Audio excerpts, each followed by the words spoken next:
Social మీడియాలో అసభ్యకర పోస్టులు కేసులో వైసీపీ సోషల్ మీడియా కార్యకర్త వర్రా రవీందర్ రెడ్డి మరోసారి పోలీసులు విచారిస్తున్నారు.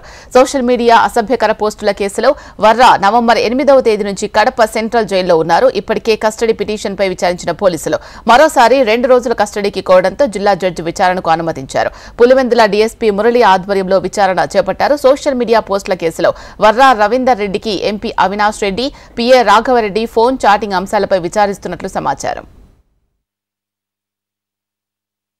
వర్రా రవీందర్ రెడ్డికి కడప జిల్లా కోర్టు వారు 2 రోజులు కస్టడీకి పోలీసులకు ఇవ్వడం జరిగింది, ఆదేశాలు ఇచ్చారు. ఈ కస్టడీ ఆదేశాల ప్రకారము ఉదయం 9 గంటల నుంచి సాయంత్రం 5 గంటల వరకు వాళ్ళు విచారణ చేయవచ్చు. అది కూడా మా అడ్వకేట్ మా ప్రెజెన్సీలో విచారణ చేయాలి, ఆడియో వీడియో రికార్డ్ చేయాలి. ప్రతిరోజు ఉదయము సాయంత్రం రెండు సార్లు వైద్య పరీక్షలు చేయాల్సి ఉంటుంది. అలాగే వీటికి సంబంధించి ఆడియో వీడియోను వాళ్ళు నమోదు చేసినటువంటి రికార్డును స్టేట్మెంట్ను రెండింటిని కూడా జిల్లా జడ్జి గారికి వాళ్ళు సబ్మిట్ చేయాల్సి ఉంటుంది. ఇది ఆ కార్యక్రమంలో భాగంగా ఈరోజు మొదటి రోజు ఉదయం తీసుకొచ్చారు.